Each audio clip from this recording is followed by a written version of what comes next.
പതിറ്റാണ്ടുകളുടെ പാട്ടുപാരമ്പര്യത്തിൽ തെളിഞ്ഞ ഈണങ്ങൾ മലയാളിക്ക് സമ്മാനിച്ചു കടന്നുപോയ ഇതിഹാസ സംഗീതജ്ഞൻ ദക്ഷിണാമൂർത്തി സ്വാമിയുടെ ഓർമ്മകൾക്ക് 12 വയസ്സാണ്.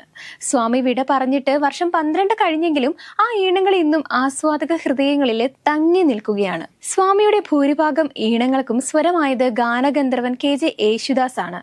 സ്വാമി ഇല്ലായിരുന്നെങ്കിൽ തന്നിലെ ഗായകൻ ഉണ്ടാകില്ലായിരുന്നുവെന്ന് യേശുദാസ് തന്നെ ഒരിക്കൽ പറഞ്ഞിട്ടുമുണ്ട്.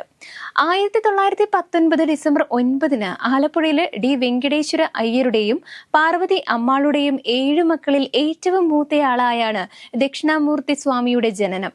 ചെറുപ്പം മുതൽ സംഗീതാഭിരുചി ഉണ്ടായിരുന്ന സ്വാമി സംഗീതത്തിന്റെ ആദ്യ പാഠങ്ങൾ പഠിച്ചത് അമ്മയിൽ നിന്നാണ്.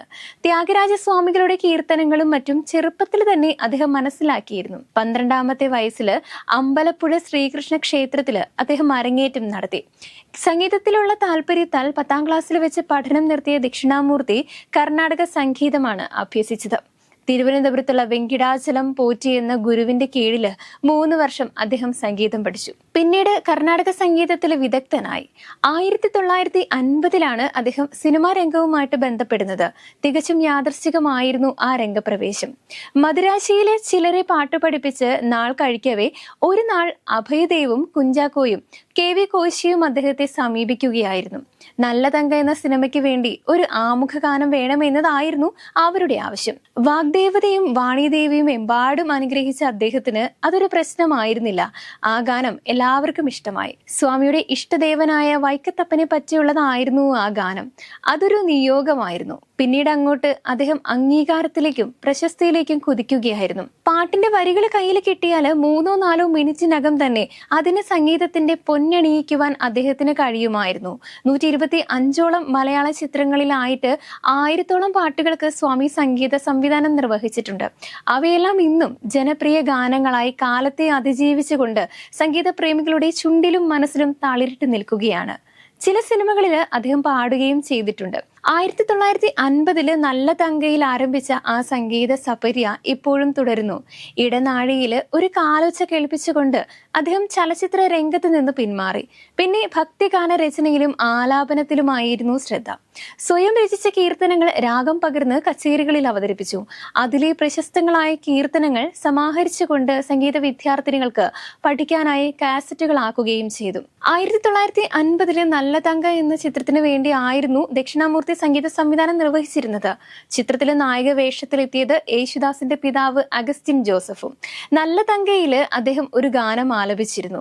ആദ്യകാലത്ത് ഗാനരചനയില് അഭയദേവും പിൽക്കാലത്ത് ശ്രീകുമാരൻ തമ്പിയുമായിരുന്നു ദക്ഷിണാമൂർത്തിയുടെ കൂടെ ഉണ്ടായിരുന്നത്. പിന്നീട് P. ഭാസ്കരൻ, വയലാർ രാമവർമ്മ, ONV കുറുപ്പ് എന്നിവർക്കൊപ്പവും അദ്ദേഹം ധാരാളം ഗാനങ്ങൾ സൃഷ്ടിച്ചു. സംഗീതജ്ഞൻ AR റഹ്മാന്റെ പിതാവ് RK ശേഖർ കുറച്ച് ചിത്രങ്ങളിൽ ദക്ഷിണാമൂർത്തിയുടെ സഹായിയായിട്ടും പ്രവർത്തിച്ചിട്ടുണ്ട്. P. ലീല, P. സുശീല, കല്യാണി മേനോൻ, ഇളയരാജ തുടങ്ങിയവര് സ്വാമിയുടെ ശിഷ്യരാണ്. മികച്ച സംഗീത സംവിധായകനുള്ള കേരള സംസ്ഥാന സർക്കാരിന്റെ ചലച്ചിത്ര പുരസ്കാരം, JC ഡാനിയൽ പുരസ്കാരം, സ്വാതി തിരുനാൾ പുരസ്കാരം എന്നിങ്ങനെ നിരവധി അംഗീകാരങ്ങളും സ്വാമിയെ തേടിയെത്തിയിരുന്നു. ശ്യാമരാഗം എന്ന ചിത്രത്തിന് വേണ്ടിയാണ് ദക്ഷിണാമൂർത്തി സ്വാമി അവസാനമായിട്ട് സംഗീതം പകർന്നത്. അതിലെ യേശുദാസിന്റെ കൊച്ചുമകൾ അമ്മയെ ഗാനം ആലപിച്ചു. ഇതോടെ ഒരു കുടുംബത്തിലെ 4 തലമുറയിൽപ്പെട്ട ഗായകരെ കൊണ്ട് പാടിച്ച ചലച്ചിത്ര സംവിധായകൻ എന്ന പേരും സ്വാമി തന്നെ സ്വന്തമാക്കി. ശ്യാമരാഗത്തിന് ഈണം പകർന്ന് 1 മാസം കഴിഞ്ഞപ്പോഴായിരുന്നു ദക്ഷിണാമൂർത്തി സ്വാമിയുടെ വിയോഗം. സംഗീതത്തിന്റെ അടിത്തറ ഭക്തിയാണെന്നും ജപം കൊണ്ട് മാത്രമേ നാദത്തെ നിലനിർത്താൻ കഴിയൂ എന്നും വിശ്വസിച്ചിരുന്ന സംഗീതജ്ഞനായിരുന്നു അദ്ദേഹം. സ്വാമി ഏറ്റവും അധികം ഇഷ്ടപ്പെട്ടിരുന്ന രാഗമായിരുന്നു ഹരഹരപ്രിയ. മലയാള സംഗീത സംവിധായകരില് ഹരഹരപ്രിയ എന്ന ഒരൊറ്റ രാഗത്തില് ഏറ്റവും കൂടുതൽ പാട്ടുകൾ സൃഷ്ടിച്ചതും ദക്ഷിണാമൂർത്തി സ്വാമി തന്നെയാണ്. അതുകൊണ്ട് തന്നെയാണ് അദ്ദേഹത്തെ ഖരഹരപ്രിയൻ എന്ന് വിളിച്ചതും. ദക്ഷിണാമൂർത്തി സ്വാമിയുടെ ഖരഹരപ്രിയ തീരെ ലളിതമാണ്. ഈ രാഗത്തെ തന്റെ കോമ്പോസിഷനിലൂടെ ഇത്രയേറെ പ്രചാരത്തിൽ കൊണ്ടുവന്നതും ദക്ഷിണാമൂർത്തി സ്വാമിയാണ്. സംഗീതത്തിന് വേണ്ടി ഒഴിഞ്ഞുവെച്ച ജീവിതമായിരുന്നു ദക്ഷിണാമൂർത്തിയുടേത്. നിത്യതയിലേക്ക് പിൻവാങ്ങിയ ആ മുഗ്ധ നാദോപാസകന്റെ സ്മരണ നറുചന്ദനത്തിന്റെ തണുത്ത ഗന്ധം പോലെ സംഗീതത്തിന്റെ പൊന്നലക്കിട്ട മനസ്സുകളിൽ എന്നെന്നും ആർദ്രത പരത്തും. തീർച്ച.